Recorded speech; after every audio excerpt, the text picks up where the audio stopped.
Hello বন্ধুরা, আজ দেখো বট পূর্ণিমা মানে তোমার নিরামিষ তরকারি। তো নিরামিষ বলে আজ আমি একটা একদম সিম্পল রান্না করব। দেখো আমরা পটলের তরকারিতে এমনি সবাই রান্না করি, ভেন্ডি সবাই রান্না করি। আজ আমি ভেন্ডি পটলের তরকারি রান্না করব। এই যে দেখো আমি ভেন্ডি কেটে নিয়েছি এরকম লম্বা লম্বা করে, পটলগুলো দেখো এভাবে কেটে নিয়েছি। এই যে দেখো পটলটাও এভাবে কেটে নিয়েছি, আলুটা এভাবে কেটে নিয়েছি। আর যেহেতু নিরামিষ এখানে পেঁয়াজ রসুন কিছু তো আমরা ব্যবহার করব না, তো সেই জন্যে তোমার ইয়ে এই ভেন্ডি পটলের তরকারি আজকে বানাবো। তো তা কি করবো, আমি আগে পটল ভেন্ডি সব ভালো করে ভেজে নেবো। এইটা দেখো আর এই যে দেখো পটলগুলো এইভাবে আমি কেটে নিয়েছি, হ্যাঁ, এই যে ডুমো ডুমো করে।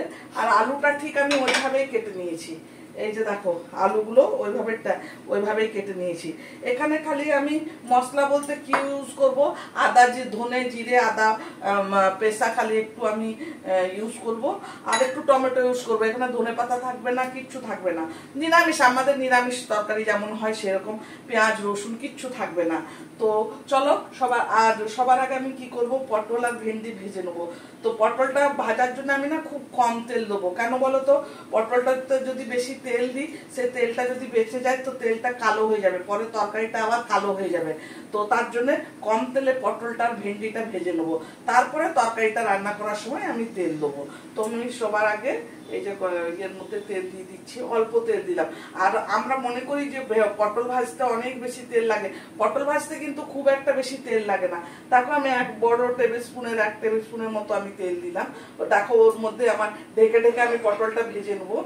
তো আমি এখন পটলটা ভেজে নিচ্ছি। এই যে পটলটা দিচ্ছি, তারপরে ভেন্ডিটা দেবো। আগে পটলটা ভেজে নেবো, ঢেকে ঢেকে ভেজে নেবো পটলটা। এই যে আস্তে আস্তে তাড়াতাড়ি ভাজা হয়ে যাবে আমার পটল। এই যে চলো ভেন্ডি পটল ভেজে নিয়ে এসে আমি তোমাদের কাছে আবার আসছি। ভাজা হয়ে গেছে। এই যে দেখো আমার যেমনটা দরকার আমার সেরকম পটলটা ভাজা হয়ে গেছে। আর প্লেটে ঢালি, তারপর তোমাদের দেখায়। আবার আমি একটু তেল দেবো, 1 টেবিল স্পুন তেল দিয়ে ভেন্ডিটা ভেজে নেবো। ভেন্ডিটা ভাজার সময় আমি ঢাকা দেবো না, কেননা তাহলে ভেন্ডিটা ওই যে চিপচিপে হয়ে যাবে। এই যে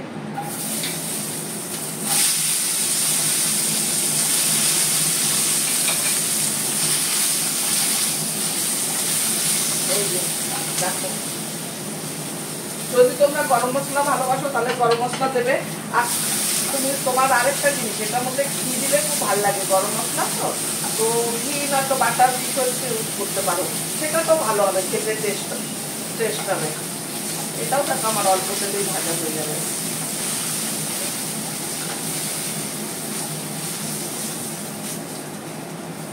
আমি ভেন্ডিটা আলাদা প্লেটে তুলে রাখবো, কেননা পটলটা মশলাটা যখন কষাবো তখন দিয়ে দেবো না। তো ভেন্ডিটা পরে দেবো। ভেন্ডিটা একটু নামাবার আগে একটু একবার ফুটে যাবে, তো ভেন্ডিটা হয়ে যাবে। তো ভেন্ডিটা তার জন্য আমি পরে দেবো। ভেন্ডিটা যখন ভেজে নেবো ভালো করে, তো ভেন্ডির যে লালাটা আছে ওইটা চলে যাওয়া পর্যন্ত।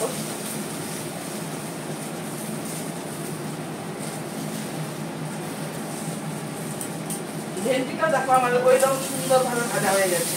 এরপর ভেন্ডিটা ভেজে নিচ্ছি আলাদা প্লেটে।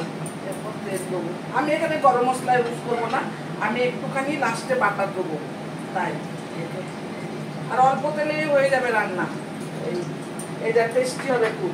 আর এই যে আমি টমেটোটা কুচিয়ে নিয়েছি দেবো বলে, আর আদা জিরে আমার পেশা আছে ওইটা দেবো।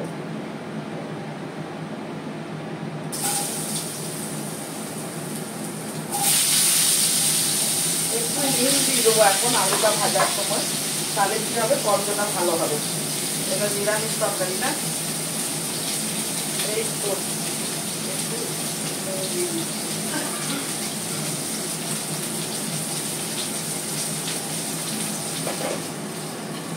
দেখো আঁচটা একটু কমিয়ে দেবো। এটা আলুটা একটু আদা সেদ্ধ হয়ে যাবে, তারপর আমি মশলাগুলো সব দেবো। আর আঁচটা এই জন্য কমিয়ে দিলাম, না তো আলুটা তো পুড়ে যাবে, তাই।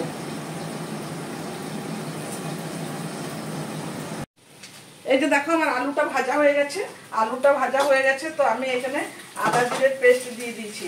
এই যে পটলটা ওর মধ্যে দিয়ে দিয়েছি। এই যে আমি ধনে আদা জিরের যেটা পেস্টটা ছিল সেইটা দিয়ে দিলাম। এই যে দেখো, হ্যাঁ আমার ক্যামেরাটা একটু অফ হয়ে গেছিল, তাই তোমাদের দেখাতে পারিনি। পরে দেখলাম যে ওইটা অফ হয়ে গেছে, তাই আমি এটা একটা রিটেক করছি। এই যে দেখো, এবার আমি এখানে হলদি পাউডার দেবো অল্প একটুখানি। আর এটা কি বলতো, নিরামিষ তরকারিতে একটু ঝাল দিতে হবে। এই যে একটু ঝাল দিচ্ছি, একটু ঝালটা একটু বেশি দিচ্ছি, নাহলে ভালো লাগবে না। না, এই যে ঝাল দিলাম একটুখানি। আর এই যে আমি টমেটো কেটে রেখেছি, টমেটো দিচ্ছি। এই যে টমেটোটাকে একটা আমি বড় সাইজের টমেটো কেটে রেখেছি, সেইটা দিলাম। এই যে আমার আলুগুলো একদম সেদ্ধ হয়ে গেছে। এই যে পটলটার সাথে মশলাটা ভালো করে কষাতে হবে, টমেটোটা যতক্ষণ না সেদ্ধ হয়ে যায় ততক্ষণ। আমি একটু নুন দিয়ে দিচ্ছি, তাহলে টমেটোটা সেদ্ধ হয়ে যাবে। পটলটাও একদম তো ভাজা আছে ভালো করে, জানো তো, ওইটাও তো সেদ্ধ হয়ে যাবে কষানোর সাথে সাথে। তো আমি একটু গরম জল দেবো এটার মধ্যে, আমি গরম জল করতে রাখবো। এই যে নুন দিচ্ছি, নুন দিয়ে দিলাম পরিমাণ মতো। একটু চিনি দেবো, যখন আমি জলটা দেবো তখন চিনি দেবো।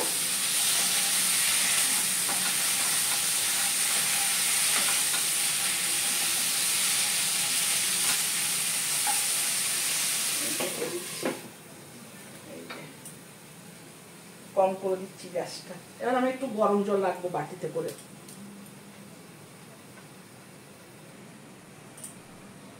মশলা ভাজা হয়ে গেছে, জল গরম হয়ে গেছে। এই যে এরপর আমি তোমাকে কি করবো, গরম জলটা ঢেলে দেবো। একটা কি মজা জানো তো, নিরামিষ রান্না করা বারবার হাত দিতে হয় না, ওইটা আমার খুব ভালো লাগে। যেমন তোমাকে ননভেজ রান্না করতে গেলে বারবার হাত ধুতে হয়, যেন বিরক্তি লাগে, এটা ওইটা খুব ভালো লাগে। এই যে জল দিয়ে দিচ্ছি পরিমাণ মতো, একটু বেশি দিলাম একটু, কেননা আলু দেওয়া আছে তো, আলু আছে, পটল আছে, ভেন্ডি আছে, সবে একটু করে করে জল নেবে, তো আমি একটু জলটা বেশি করে দিলাম। এই যে এটা ফুটে গেছে, আমি এখন এই যে ভেন্ডিটা দিয়ে দিচ্ছি, ভেন্ডি দিয়ে দিলাম। এবার চিনি দেবো, তোমাকে প্রথমেই তো বললাম যে নিরামিষ তরকারি মানে একটু চিনি লাগবে। বেশি দেবো না, অল্প একটু দেবো চিনি। এই দেখো একটু চিনি দিলাম। এরপর একটু ফোটা পর্যন্ত 5 মিনিট ফুটবে, আমি ঢাকাটা বন্ধ করে দেবো, কেননা ভেন্ডিটা সেদ্ধ হতে হবে, পটলটা একটু ভালো করে সেদ্ধ হতে হবে। আর আমার জল লাগবে না, এই জলেই হয়ে যাবে। এই যে ঢাকা দিয়ে দিচ্ছি, গ্যাসটা কম করে দিলাম। আর পরে 5 মিনিট পরে আমি তোমাদের দেখাচ্ছি কেমন তৈরি হলো এটা তরকারিটা।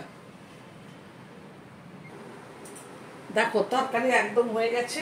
আর আমি বলেছিলাম ঘি নয়তো বাটার দেবো, এই যে দেখো আমি বাটার নিয়ে চলে এসেছি। এই বাটারটা এখন এটার মধ্যে দিয়ে দেবো, দিয়ে ঢাকা দিয়ে দেবো বাটারটা গলে যাওয়া পর্যন্ত। তারপর আমি তোমাদের তুলে দেখাবো তরকারিটা কেমন হলো। এই যে তোমরা তো দেখতে পাচ্ছ কেমন হয়েছে, কত সুন্দর হয়েছে, দেখেছো তো। এই যে দেখো একটু ঝোল ঝোল মতো লাগছে, এই ঝোলটা না তোমার টেনে যাবে, কেন বলো তো, আলু দেওয়া আছে না, আলুতে টেনে নেবে, কিছুক্ষণ পর আলুতে টেনে নেবে, তাই একটু এরকম ঝোলঝোলি গ্যাসটা বন্ধ করে দিলাম। এই যে, আর তোমরা কি ভাবছো ভেন্ডি দিয়েছি বলে কি ইয়ে তরকারিটা চিপচিপে হয়ে যাবে, লাল লেলে হয়ে যাবে? কখনো না। দেখো ভেন্ডিটা ভালো করে ভাজা আছে, কিচ্ছু হবে না। এই যে দেখো আমি তোমাদের দেখাবো বলেছি তো, তাকে আমি গ্যাসটা বন্ধ করে কিছুক্ষণ ঢেকে রেখে দিচ্ছি, তারপর তোমাদের কাছে ফিরে আসছি।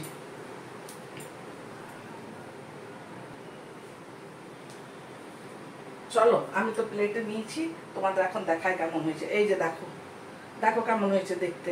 হ্যাঁ, নিরামিষ তরকারি কেউ বলবে? এই যে এইভাবে তোমরা বানিয়ে দেখবে। আর আমারটা কেমন লাগলো সেটা তো, আমার বানানোটা কেমন লাগলো সেটা তোমরা অবশ্যই কমেন্ট করে বলবে, লাইক করবে, শেয়ার করবে, আর নতুন বন্ধুরা সাবস্ক্রাইব করে দেবে। কাল আমি আবার কিছু একটা আসবো। আমি ভাবছি রোজ তো ননভেজ হয়ে যাচ্ছে, এরপরে না আমি এখন 1 সপ্তাহ খালি এই ভেজ নিয়ে আসবো। তো আজ তো পটল ভেন্ডি নিয়ে আসলাম, আজকে চিন্তা করব কালকে আমি কি নিয়ে আসবো তোমাদের কাছে। চলো ততক্ষণের জন্য বাই।